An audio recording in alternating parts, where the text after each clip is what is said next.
So guys, a very good morning to everyone. Last day it was a little interesting topic we went for learning. और कल का जो topic था, आवाज तो मेरे ख्याल सभी को आ रही होगी मेरी clearly. You can write yes if you are getting my voice properly. Yes, So sir. yeah, Nikita has raised the hand. Fine. Lalit mic को म्यूट करके रखिएगा please.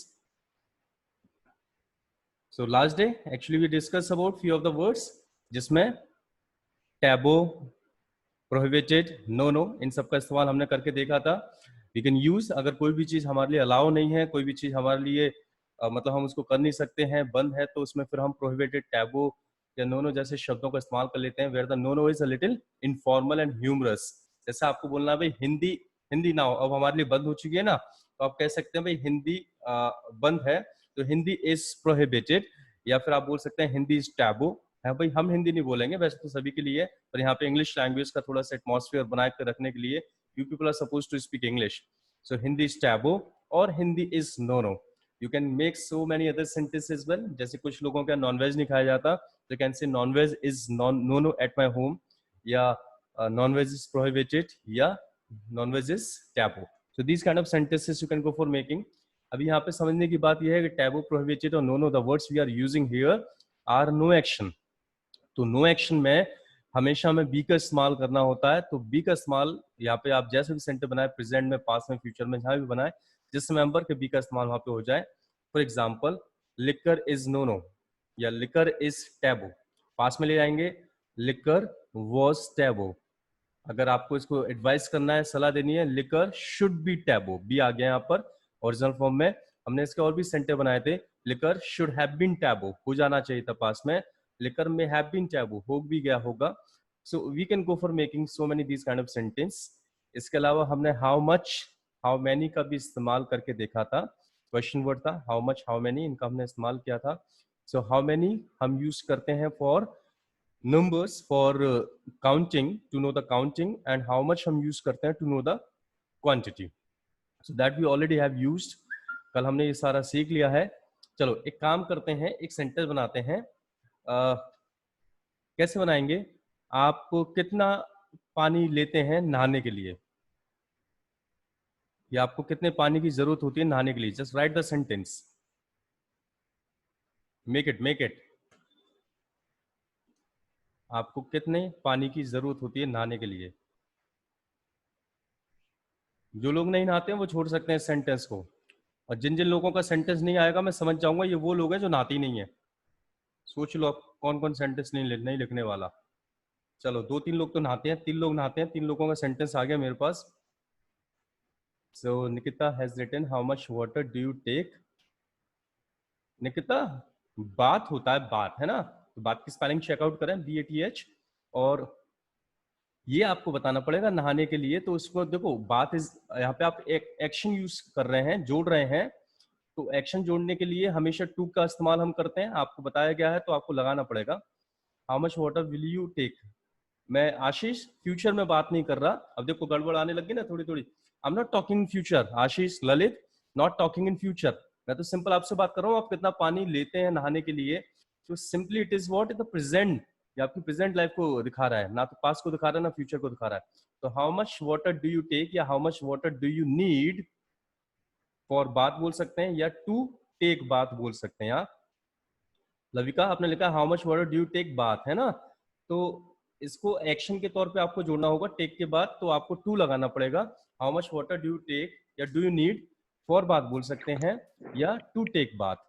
So you can write the right sentence. एक छोटी सी mistake सभी के sentence के साथ आ रही है, तो उसको आप राइट लिख लीजिए. How much water do you need to take bath, या फॉर टेकिंग बाथ. ये दोनों सेंटेंस चल जाएंगे. क्यों ऐसा है उसका मैं रीजन आपको बता दूंगा आज ही. So how much water do you need to take bath, या तो ये लिख लीजिए या ये लिख लीजिए, how much water do you need for taking bath. ठीक है. So hope so you all the people have written this sentence.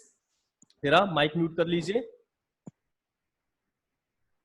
Late me do that for you. या तो how much water do you need for taking bath, या how much water do you need to take bath. आपको समझ में आ गया होगा. Need action है, टेक भी एक्शन है, और आगे इसमें दोबारा से हमें जोड़ना है एक्शन. तो टू लगा के ही हम कहीं पे भी एक्शन जोड़ते हैं. फॉर का भी इस्तेमाल हमने किया है, लेकिन वहां पे आपने गौर किया हो तो एक्शन में आईएनजी जोड़ा है। क्यों किया है? I tell you the reason. तो how much water do you need to take bath? अभी this is a question and don't know what is the answer of you all the people. अब कोई 1 bucket water में काम चला लेता है, somebody takes 2 buckets of water, somebody takes 3 buckets of water, तो सभी के अपने अलग अलग होते हैं, कोई कितना लेता है, कोई कितना लेता है, कोई कितना लेता है। तो I do not know, but एक चीज मैं जरूर जानता हूं कि some people they waste a lot of water। कुछ लोग ऐसे हैं जो बहुत ज्यादा पानी बर्बाद करते हैं, मतलब नहाने लग रहे हैं अपने शावर ऑन के, वैसे मैं भी शावर में नहाता हूँ पर इतना नहीं, शावर ऑन करा घंटे भर तक बस भीगने में लगे पड़े हैं। तो इस तरह से पानी की बहुत ज्यादा बर्बादी होती है, where some of the people are not even having water for drinking. कुछ लोगों के साथ बड़ी प्रॉब्लम है कि उनको पानी पीने तक के लिए नहीं है। तो ये लोग क्या करते हैं जो बहुत सारा पानी बर्बाद कर रहे हैं, इसको हम बोलते हैं sheer वेस्टेज, आर सोन एज sheer वेस्टेज। मैं स्पेलिंग लिख दे रहा हूं यहाँ पे।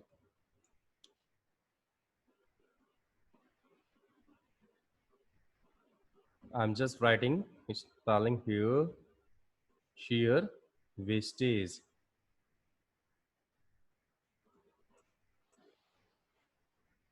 ओहो, ये कृति का क्या चक्कर होता है, पता नहीं कैसे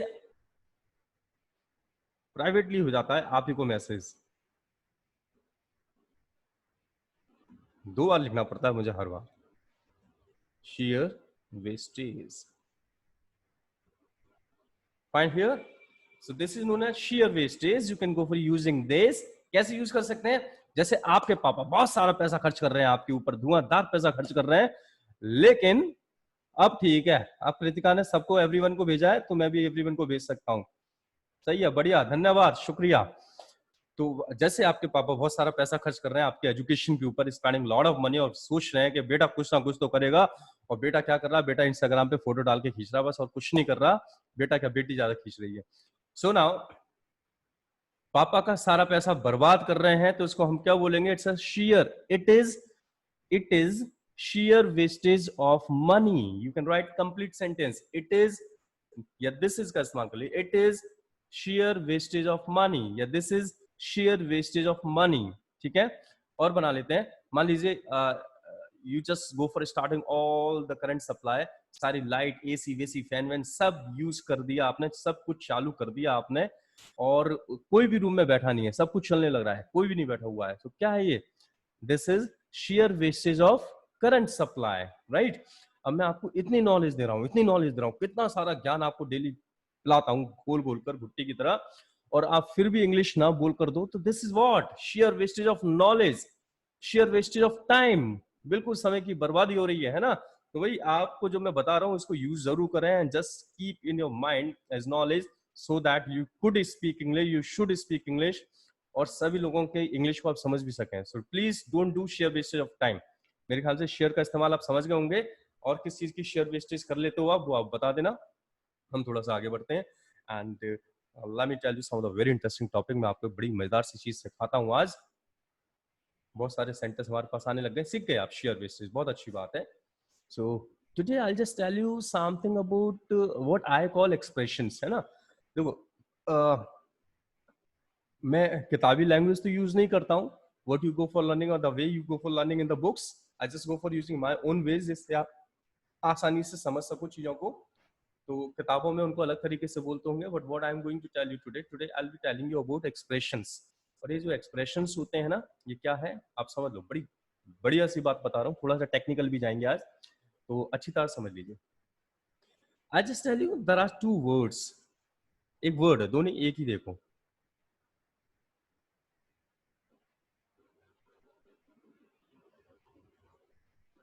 एक शब्द मैंने यहाँ पे लिखा है, चेक करते हैं इसका मतलब क्या होता है, कौन जानता है इसका मतलब? And you are suppose to talk to me in English, just tell me that the word is appropriate, pronounce well, अच्छी तरह से इसको प्रोनाउंस करिएगा बढ़िया तरीके से। The word is appropriate. Now what does it mean? इसका मतलब क्या है? एप्रोप्रिएट शब्द का मतलब क्या होता है? जल्दी से आप मुझे बताओ। Hira speaks, appropriate means right uses। चलो very good, only Hira is gonna speak, nobody else. बाकी लोग भी बता दें भाई थोड़ा थोड़ा सा। एप्रोप्रिएट का मतलब क्या होता है? Do it fast, do it fast.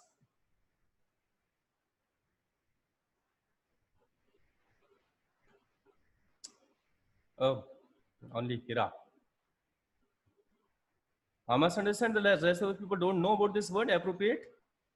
Appropriate means most suitable, सबसे ज्यादा उचित, सबसे ज्यादा उपयुक्त. फॉर एग्जाम्पल, जैसे मेरा एक दोस्त है, मोस्ट सुटेबल, या डेफिनेटली, और बड़ा ही शांत रहता है, कितनी भी परिस्थिति आ जाए लड़ाई वड़ाई की, वो बिल्कुल शांत रहता है.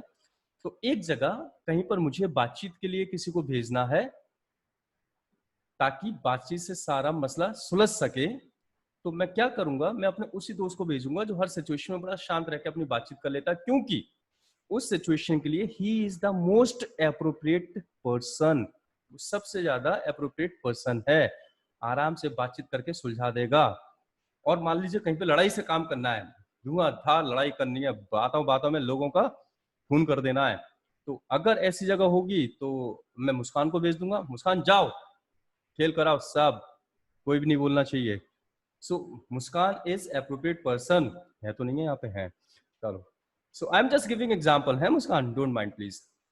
So I am just telling appropriate का मतलब है द मोस्ट सुटेबल, सबसे ज्यादा उचित, सबसे ज्यादा उपयुक्त. ठीक है, most suitable.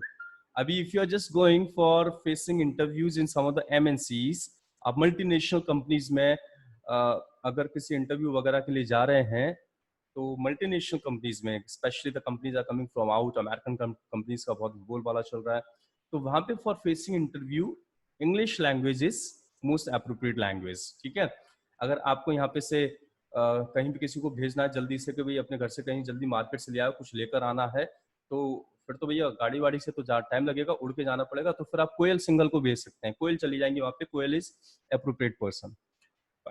So you must be getting what I mean to say. Appropriate का मतलब क्या है? Appropriate means सबसे ज्यादा suitable. ठीक है? Now आगे बढ़ते हैं. निकिता हैंड रेज किया था, कुछ कहना है? अच्छा, गलती से हो गया होगा. आगे बढ़ते हैं, आगे की बात करते हैं.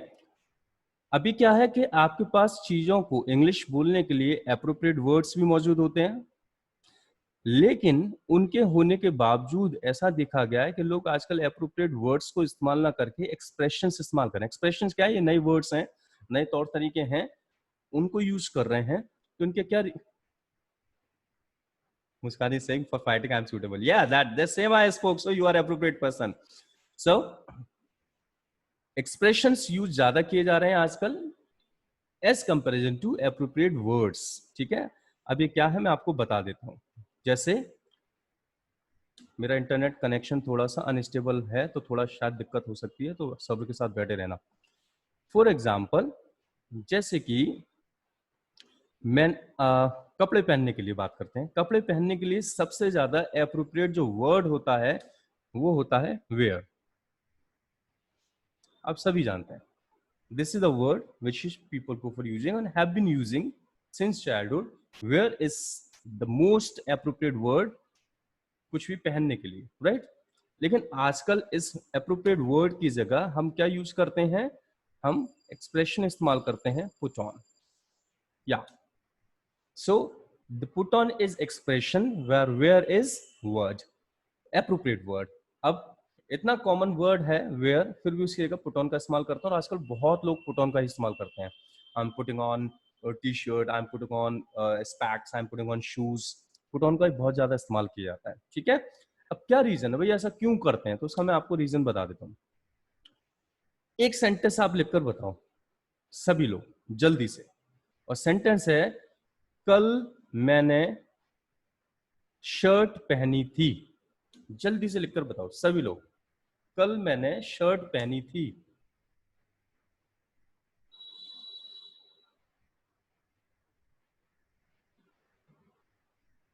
संकेत हैंड रेज किया है आपने, कुछ कहना है क्या?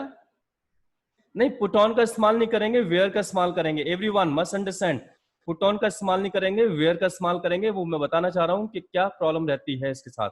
तो वेयर का इस्तेमाल करें, सभी जल्दी से सेंटेंस लिखें, कल मैंने शर्ट पहनी थी. पुट ऑन का इस्तेमाल कोई नहीं करेगा.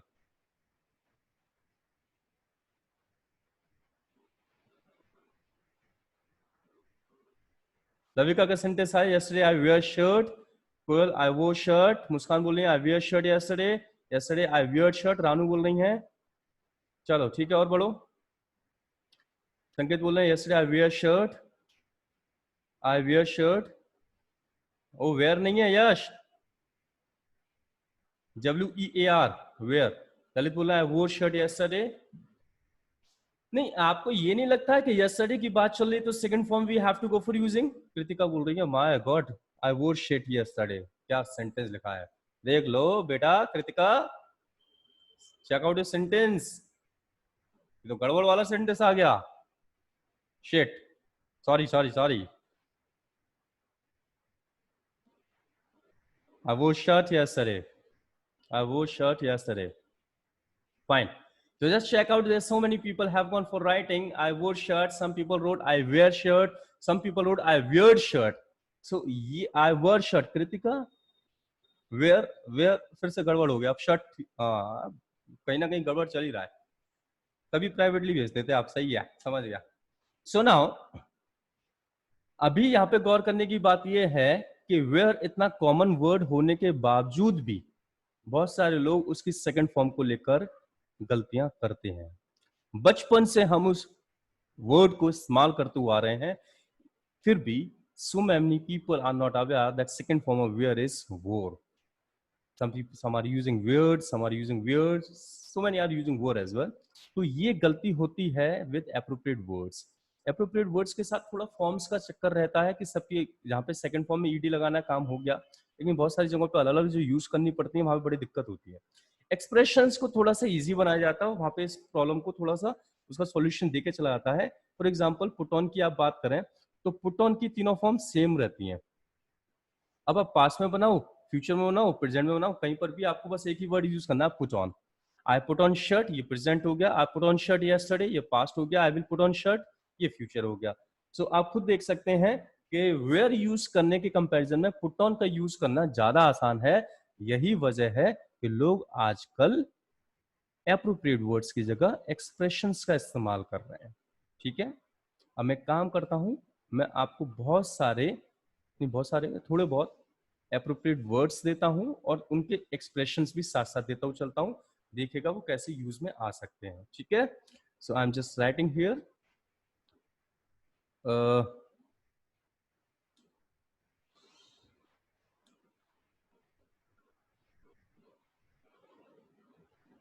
अभी बीच में आप मत लिखिएगा सो दैट मैं सारे एक साथ लिख दूं।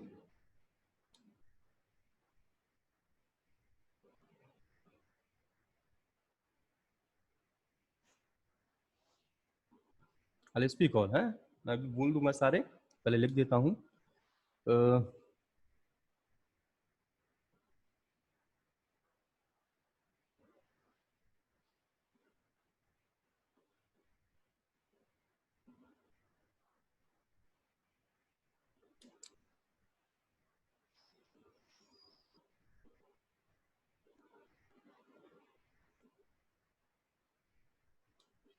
और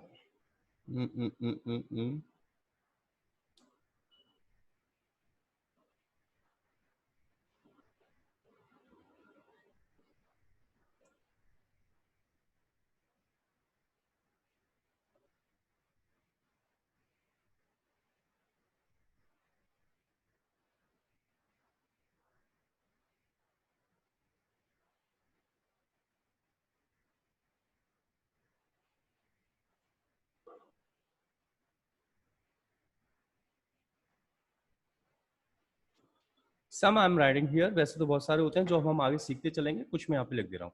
check out, I have written here. जैसे बोर्ड है, ये अप्रोप्रिएट वर्ड है। बोर्ड, बोर्ड किस लिए होता है? गाड़ी में चढ़ने वगैरह के लिए बोर्ड वर्ड सबसे ज्यादा अप्रोप्रिएट रहता है। आपने देखा होगा कभी कहीं गए हो, फ्लाइट से गए हो या ट्रेन के रिजर्वेशन से गए हो, तो उसमें बोर्डिंग टाइम लिखा होता है कि आपकी बोर्डिंग कितने बजे की है, बोर्डिंग कितने बजे होनी है। सो बोर्ड होता है गाड़ी में चढ़ना, और बोर्ड की जगह आजकल लोग गेट ऑन का इस्तेमाल कर लेते हैं गाड़ी में चढ़ने के लिए। ऐसे ही गाड़ी से उतरने के लिए जो सबसे अप्रोप्रिएट वर्ड हो सकता है that is alight, which I have written here. पर अलाइट की जगह एक्सप्रेशन में लोग गेट डाउन का इस्तेमाल कर लेते हैं। अब देखो गेट ऑन, ऑन मतलब ऊपर आना होता है, डाउन मतलब नीचे होता है। तो गेट ऑन गेट डाउन एक ही से अंदाजा आप लगा सकते हैं। अगर ऊपर आने के लिए गेट ऑन है तो नीचे आने के लिए गेट डाउन। लेकिन बोर्ड से अलाइट का कोई अंदाजा नहीं लगा सकता, इसलिए एप्रोप्रिएट वर्ड की जगह देखें तो एक्सप्रेशंस यूज करना ज्यादा इजी है। कहीं पे रुकना है या कहीं पे रहना, स्टे करना या रहना, लिव की जगह आप पुट अप का इस्तेमाल कर सकते हैं। काम को टालना, डिले करना, उसकी जगह पुट ऑफ का इस्तेमाल कर सकते हैं। लास्ट वर्ड है एक्सटिंग्विश। एक्सटिंग्विश होता है आग बुझाना। आपने देखोगे ना रेड कलर के सिलेंडर्स आते हैं जिनको फायर एक्सटिंग्विशर्स बोला जाता है। छोटे छोटे रेड कलर के सिलेंडर्स वगैरह लगे होते हैं ना, फायर एक्सटिंग्विशर्स बोला जाता है। तो एक्सटिंग्विश होता है आग बुझाना। तो खतरनाक सा शब्द लोग बोल नहीं पाते हैं। फायर ब्रिगेड को फोन किया, कहीं पे आग लगी, एक्सटिंग्विश। सर रिपीट कर दीजिए, आपकी वॉइस कट गई। अच्छा, पूरा रिपीट करना है? नो सर, एक्सटिंग्विश का। हाँ, एक्सटिंग्विश होता है आग बुझाना, ठीक है। तो एक्सटिंग्विश होना, आपने देखा तो छोटे रेड कलर के सिलेंडर्स आते हैं आग बुझाने वाले, उनको फायर एक्सटिंग्विशर बोला जाता है, ठीक है। तो एक्सटिंग्विश का मतलब है आग बुझाना। उसकी जगह पे आप पुट आउट का या फिर ब्लो ऑफ का इस्तेमाल कर सकते हैं। अच्छा, पुट आउट और ब्लो ऑफ में भी थोड़ा सा अंतर है। ब्लो ऑफ जो होता है वो होता है फूक मार के आग बुझाना। हैप्पी बर्थडे टू यू करते हैं ना, कैंडल वगैरह बुझाते हैं। अब किसी के मकान में आग लग जाए तो उसमें ब्लो ऑफ द फायर नहीं बोलोगे, आपके सारे पड़ोसी फूक मार रहे हैं आके वहां पे, है ना, दैट विल नॉट वर्क। तो ब्लो ऑफ फूक मार के आग बुझाना होता है। बाकी पुट आउट आप हर जगह पे इस्तेमाल कर सकते हैं। सो you can write down these all. Board की जगह गेट ऑन का इस्तेमाल कर सकते हैं, लाइट की जगह गेट डाउन का कर सकते हैं, स्टे या लिव की जगह पुट अप का कर सकते हैं, डिले काम टालने की जगह पुट ऑफ का कर सकते हैं, put off the work. Extinguish की जगह पुट आउट या ब्लो ऑफ का इस्तेमाल कर सकते हैं। आप देखें तो गेट और पुट, इन्हीं से बहुत सारे बन गए आपका, और भी आगे हम यूज करेंगे, पर ज्यादातर देखें तो गेट और पुट से ही बन गए। और गेट और पुट दोनों ही बहुत आसान एक्शन है। सेकंड फॉर्म, थर्ड फॉर्म आप आसानी से इनकी कर सकते हैं, पुट का तो कुछ होता ही नहीं है। तो ये वजह है कि लोग आजकल क्या करते हैं, एक्सप्रेशंस का इस्तेमाल करते हैं एप्रोप्रिएट वर्ड्स की जगह, क्योंकि एक्सप्रेशंस यूज करने में आसान होते हैं, साथ ही साथ नए भी हैं तो स्टाइलिश लगते हैं, डिफरेंट लगते हैं। सो आप इन सबको लिख लीजिए, मैं अब आपको आगे की कहानी समझाता हूं। और आगे की कहानी ये है कि अब ये देखना पड़ेगा कि ये एक्सप्रेशंस बनते कैसे हैं, ठीक है। तो कैसे बनते हैं वो मैं आपको बताता हूं। क्या यहाँ तक की I sorry, have written sir. Very good Sneha, क्या यहाँ तक की सारी चीज आप सारे लोग समझ चुके हैं? और anybody feels like asking anything? किसी को कोई क्वेश्चन कर? I have written, sir. Very good. किसी को कोई पूछना हो, कोई क्वेश्चन हो किसी का, तो यू कैन आस्क मी। कोई बेचारा एक पार्टिसिपेंट नेटवर्क की प्रॉब्लम की वजह से कम हो गया है। So anybody feels like asking anything, पूछ सकते हैं। चलो, मेरे ख्याल से हो गया सभी का। स्नेहा बोल रही है ऑन सर। ऑन सर बोलना चाह रहे थे या नो सर बोलना चाह रहे थे? नो। हाँ, देख लो, मैं समझ जाता हूँ। तो भाई अब आगे की बात ये है कि अब ये समझेंगे कि ये एक्सप्रेशंस बनाए कैसे जाते हैं, राइट। कैसे बनाए जाते हैं? तो आप सभी लोग अगर गौर करें तो आपको मालूम पड़ेगा इन सारे एक्सप्रेशंस को दो शब्दों को जोड़कर बनाया गया है। Put on, get down, put out, put off. अगर सभी देखें तो ये दो शब्दों को जोड़कर बने हैं। क्या कोई भी दो शब्द जोड़ दिए जाते हैं या कोई सिस्टमैटिक तरीका है इनका? यस, कोई भी नहीं, एक सिस्टमैटिक तरीके से जोड़कर ये बनाए जाते हैं। कौन कौन से शब्द रखे जाते हैं? पहला शब्द जो होता है वो कोई आसान सा एक्शन होगा। एक्सप्रेशंस को बनाने के लिए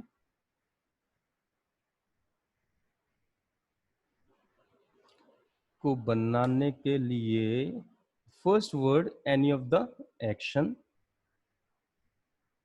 और उसमें अगर आप गौर करें तो हम बाद में जोड़ते हैं ऑन, इन, डाउन, ऑफ। ये सारे जो शब्द होते हैं इनको हम बोलते हैं प्रीपोजिशंस।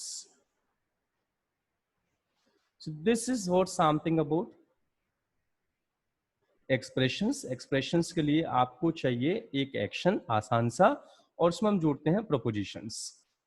सो ये है सारे एक्सप्रेशंस को बनाने का तरीका। आपने देख लिया होगा, मैंने चैट बॉक्स में लिख दिया है कि एक्सप्रेशंस बनाने के लिए, ये फेशियल एक्सप्रेशन की बात नहीं कर रहा हूँ, जो हम यूज करते हैं उनकी बात कर रहा हूँ, है ना। बाकी तो आप फेशियल एक्सप्रेशंस तो खुद ही बना सकते हो, उनके लिए क्या तरीका आपको चाहिए। और बनाते भी हैं कुछ लोग, सेल्फी लेते वक्त ऐसे ऐसे अजीब अजीब एक्सप्रेशंस बनाते हैं, समझ गए। तो एक्सप्रेशंस ये जो इंग्लिश वाले बोलने वाले हैं, इनको बनाने के लिए हमें चाहिए होता है एक आसान सा एक्शन, और उनके साथ हम जोड़ते हैं प्रपोजिशंस। तो अभी मैंने जितने भी एक्सप्रेशंस लिखाए उनमें एक्शन थे पुट, गेट, और प्रपोजिशंस थे ऑन, इन, ऑफ, ये सारे प्रपोजिशंस थे। तो यहाँ पे क्या है कि एक्शंस के बारे में तो आप कहानी जानते हैं। एक्शंस क्या होते हैं? एक्शन होते हैं किसी भी तरह का काम, एक्टिविटी, ठीक है। प्रपोजिशंस की कहानी मैंने अभी तक नहीं बताई, आप जानते हो तो वो बात अलग है। तो प्रपोजिशन के बारे में थोड़ा सा मैं आपको बता देता हूँ। What are prepositions? ये जो प्रपोजिशन वर्ड है ये दो शब्दों से मिलकर बनता है और ये बड़ी खतरनाक सी चीज है क्योंकि ये अक्सर गड़बड़ करवा देता है आपके इंग्लिश में। प्रपोजिशन इज द थिंग जो अक्सर आपके कुछ ना कुछ गड़बड़ करवाता रहता है।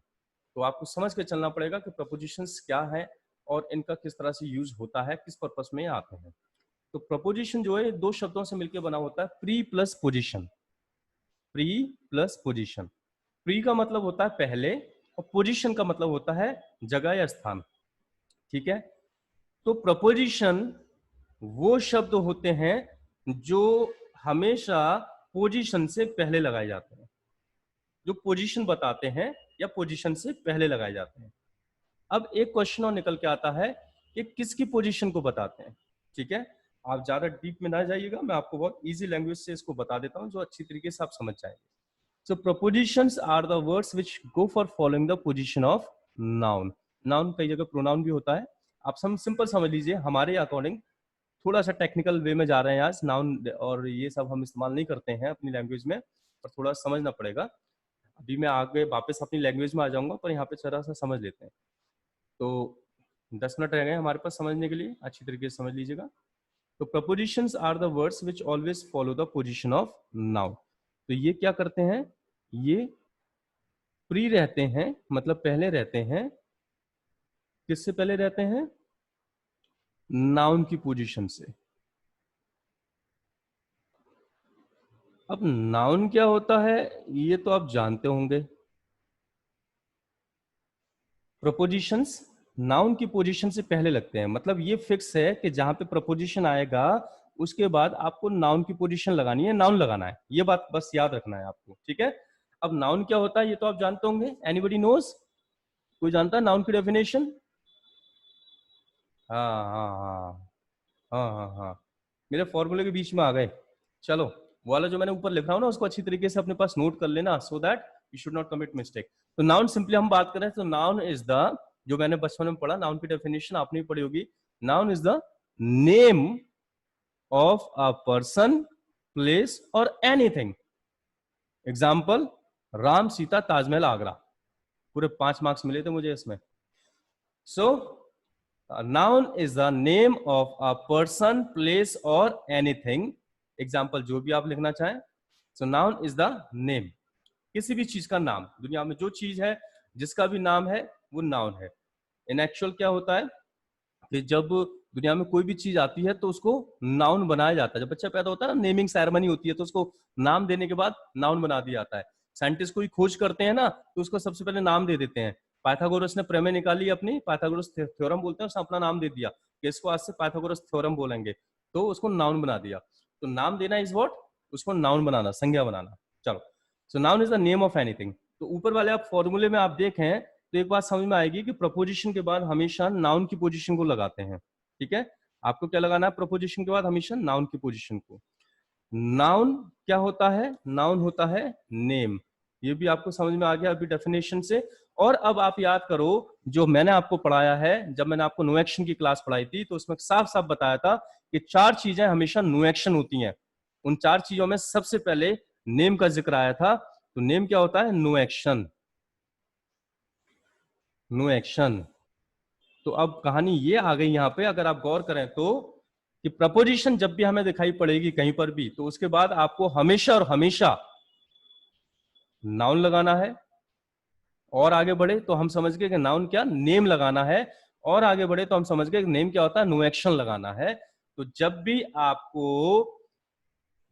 आपको कोई प्रपोजिशन दिखाई पड़े तो उसके बाद एक चीज आपको याद रखनी है, वो ये कि आपको हमेशा वहां पर नो एक्शन यूज करना है।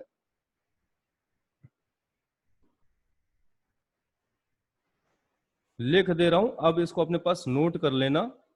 इसमें कोई गड़बड़ नहीं होनी चाहिए, बहुत जरूरी हो, क्योंकि आगे की सारी क्लासेस में हमें अब प्रपोजिशंस के ही टॉपिक्स पढ़ने हैं जिसमें प्रपोजिशन लिखी आएगी।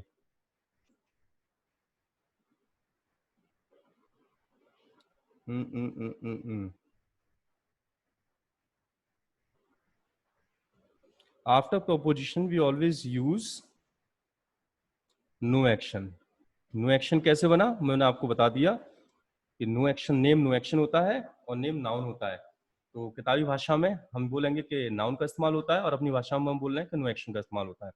जस्ट फिक्स इट कि after preposition we always use no action. अब एक चीज और समझ लीजिए, यहाँ पे मैंने साफ साफ क्लियरली आपको बताया है कि टेक्निकली हमें नाउन का इस्तेमाल करना होता है और नाउन नेम होता है। तो हमने 4 तरह के नो एक्शन सीखे थे, नेम, ऑक्यूपेशन, कंडीशन, क्वालिटी, पर चारों नो एक्शन हम वहां पे यूज नहीं कर सकते हैं, सिर्फ नेम वाला नो एक्शन यूज करेंगे। फिर से बता दे रहा हूं मैं, after preposition we always use no action. कौन सा वाला नो एक्शन? सिर्फ नेम वाला, हर तरीके का नहीं, क्योंकि हमें वहां पे नाउन यूज करना है, नाउन नेम होता है, ठीक है। तो सिर्फ नेम वाला नो एक्शन वहां पे यूज करेंगे। This is the concept you what you have to remember always. इसको अपने पास लिख लीजिए, एक जगह मैं बोल दे रहा हूं, लिख लीजिए, लिखो जल्दी से। दैट आफ्टर प्रपोजिशन, लिखो लिखो, after preposition we always use no action.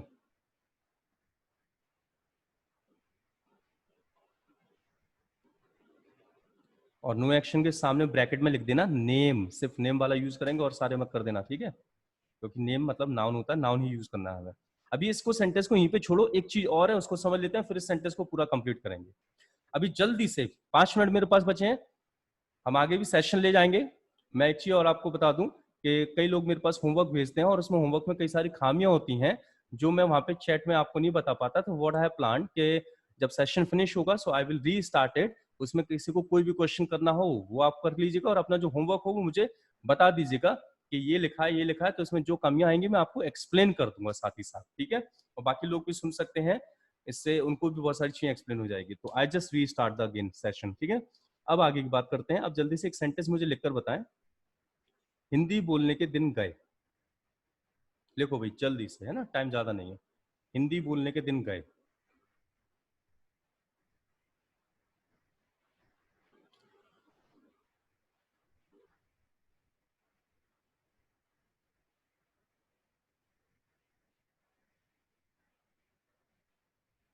Nikita, we were suppose to write Hindi बोलने के दिन गए, तो बोलने वाला एक्शन जरूर यूज करो। Gone are the days of speaking English. ओ पुष्पा, इंग्लिश बोलने के दिन भेज दिए, हिंदी के करने थे। Gone are the days of, many of the people have written, fine. कुछ लोगों का गलत हो गया, सही कर लीजिएगा। स्नेहा, गॉन की स्पेलिंग क्या होती है? Gone case, gone are the days of speaking Hindi, this is the correct sentence. Gone are the days of speaking Hindi. अब एक बहुत जरूरी बात है, 3.5 मिनट है, उनमें समझ लीजिए, गौर करिए आप कि यहां पे आपने ऑफ लगाया है और ऑफ के बाद आपने स्पीकिंग हिंदी बोला है। ऑफ एक प्रपोजिशन होता है और अभी अभी हमने समझा कि हमें प्रपोजिशन के बाद नो एक्शन यूज करना है और वो भी नेम वाला नो एक्शन। तो यहां पर आप ऑफ के बाद स्पीकिंग हिंदी बोल रहे हैं, तो क्या स्पीकिंग नो एक्शन है या एक्शन है? जल्दी बताइए, क्या स्पीकिंग नो एक्शन है या एक्शन है?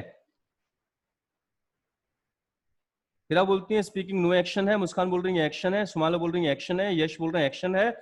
तो अगर स्पीकिंग एक्शन है, ज्यादातर लोग कह रहे हैं एक्शन है, तो अगर स्पीकिंग एक्शन है तो अभी वाला जो रूल हमने समझा था कि प्रपोजिशन के बाद हमेशा नो एक्शन लगाएंगे, वो गलत हो जाएगा, क्योंकि ऑफ प्रपोजिशन होता है।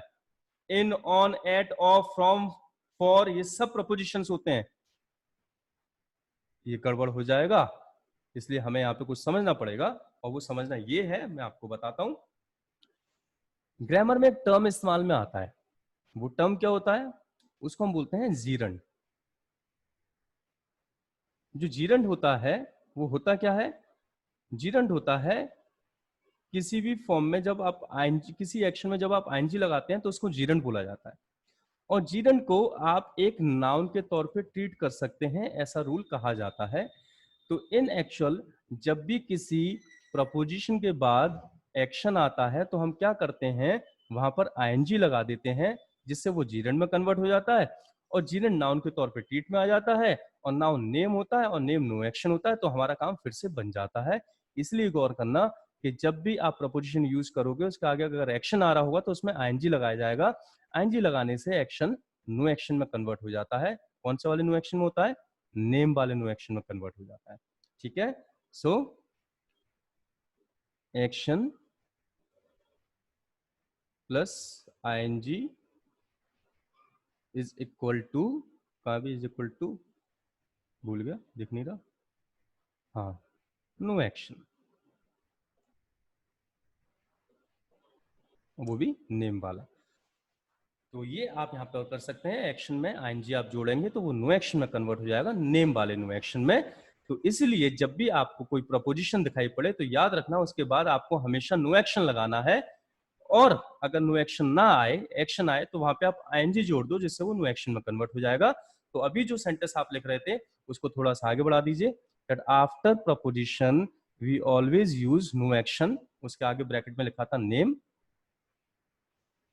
और अब लिखें आगे और ओ आर, और एक्शन प्लस आईएनजी, और action plus ING, because action plus ING is also no action, because action plus ING is also no action. और आप सोच रहे होंगे कि ऐसा कैसे बन जाता है कि एक्शन में आईएनजी लगा दिया तो वो नेम बन गया चीजों का, नो एक्शन बन गया। बिल्कुल ऐसे ही होता है, ऐसे ही बनाए जाते हैं नेम। आप गौर कर सकते हैं, जैसे